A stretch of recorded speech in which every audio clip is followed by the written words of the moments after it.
So example 3 asks us to evaluate a couple things, logarithms specifically, and this one is log of 125 base 5, the first one. I'm just going to do them one at a time here. So what I want you to do on these problems for now is I want you to write it like this. Log 125 base 5 equals, let's call it x. Let's just choose x as our variable every time.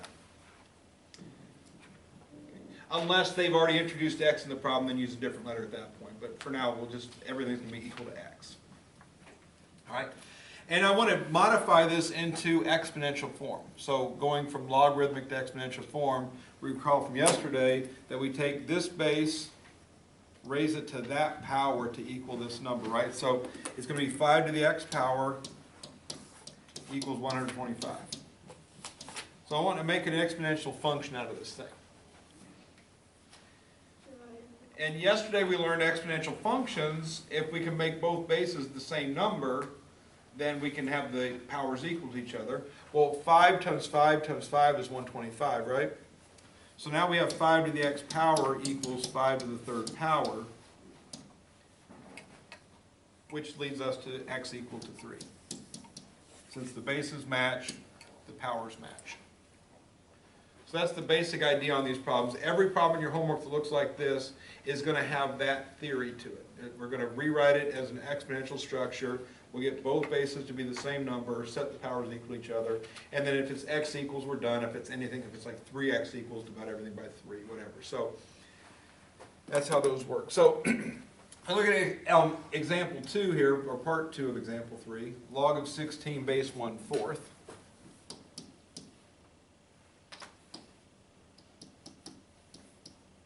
Equals x. All right, so this one, again, I'm just going to translate what it means into an exponential expression. The base of 1/4 being raised to the x power should equal 16.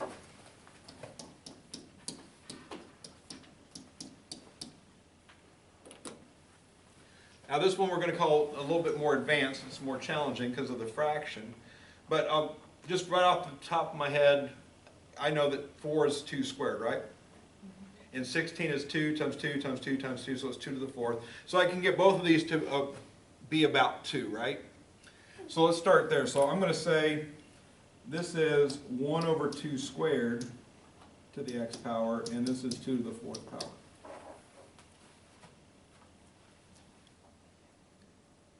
Again, the key is the fact that both numbers can be brought down to the number 2, even though the left-hand side is a fraction. Okay. Now, let me just show you something that you know, but we haven't dealt with recently. All right. 1 over 2 to the second power is the same as 1 times 2 to the negative second power. I can put the 2 up on top using a negative power. And that's just 1 times anything is just that thing, right? So this thing inside the parentheses could be rewritten as 2 to the negative second power, and it's important. I have a non-fraction structure on the right, I need a non-fraction structure on the left. I need them both to be the same looking thing. Having 1 over 2 squared is not good enough. I need them to both be 2 to a power. So this is 2 to the negative second power to the x equals 2 to the 4th power.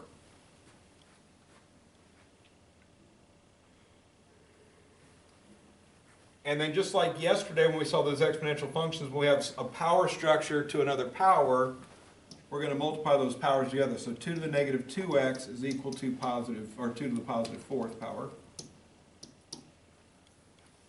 Okay, so again, with the fraction involved, it's a little bit more complicated. You can get to that point a little quicker. I kind of went through each little tiny bit. You could recognize that with a fraction, 2 squared, just make it a negative power. So you can recognize that right off the bat without going through this go to here, then go to there idea. Why do we have to make it a negative? You need to have both of these say 2 to a power. The fact that it's a fraction, that's not good enough, even though it still has a 2 in it.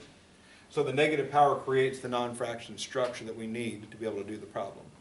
Because again, in order to do this problem this way, I need this to be exactly the same as that. They need to be identical. So one's not a fraction, the other has to not be a fraction. And how come we couldn't do 4 squared? You know, we could have. That's 4 squared, that's 4 to the first. That would have worked also. Okay. And that's fine. If you wanted to do that, that would have been fine. But again, my brain typically goes down to that prime number look if possible, but yeah, this number to a power makes that number, that'd be legal, yes. All right. All right. So, once I get 2 and 2 the same, now the powers are the same. Negative 2x equals positive 4, divide by negative 2, and that gets me x equals negative 2. All right. With what Alexis was saying, is if we had gone here and said 1/4 to the x equals 4 to the second, now all of a sudden this is 4 to the negative first to the x equals 4 to the second, which is 4 to the negative x equals 4 to the second. Negative x equals 2, so x equals negative 2. Same answer. Instead of dividing by negative 2, we're dividing by negative 1, but it works. As long as you can get it to be the same number, it doesn't matter what number that is, as long as they're the same, that's the key. All right, moving right along, the next one.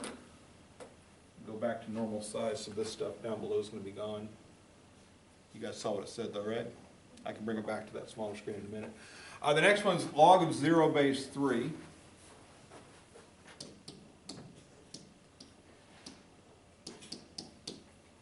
All right.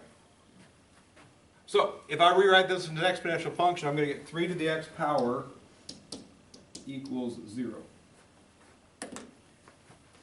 Now, in chapter 6.1, we were graphing exponential functions, right? Things that look like this. Y equals 3 to the x power. And we got an asymptote, a horizontal asymptote every time. And what was that horizontal asymptote every time? 0. Y equals 0, right?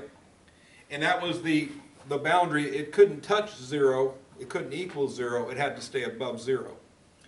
So to say an exponential function equaling 0, that makes no sense. Mathematically, that can't exist, right? So a positive number to a power has to be bigger than 0. So if this number is either 0 or negative,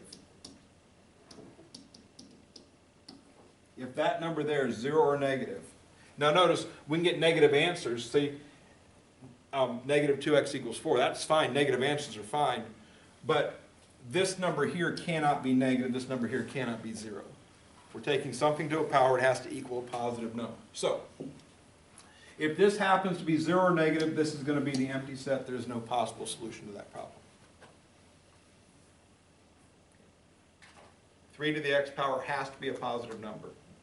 It cannot be 0. It cannot be negative. So again, if your exponential expression equals 0 or negative, we're going to put empty set. It's not possible. And finally,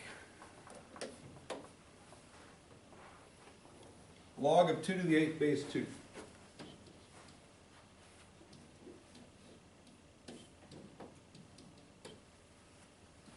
So, again, with this whole, write the logarithmic expression as an exponential expression. 2 is the base, x is the power to equal the argument. So 2 to the x power equals 2 to the 8th power. So again, you just rearrange it just like we did yesterday's homework. The base to the power equals the argument. And notice this is the exact structure we want. They're both 2's to powers, right? So x equals 8. For now, that's the technique I want you to use. There are some rules for how to evaluate logarithms. We can do some modifications of things. But for now, I want you to do it this way so you get a little bit extra practice, change from logarithmic to exponential form, and also get the practice in solving an exponential equation with the power, the common basis rule. Just good practice in those skills.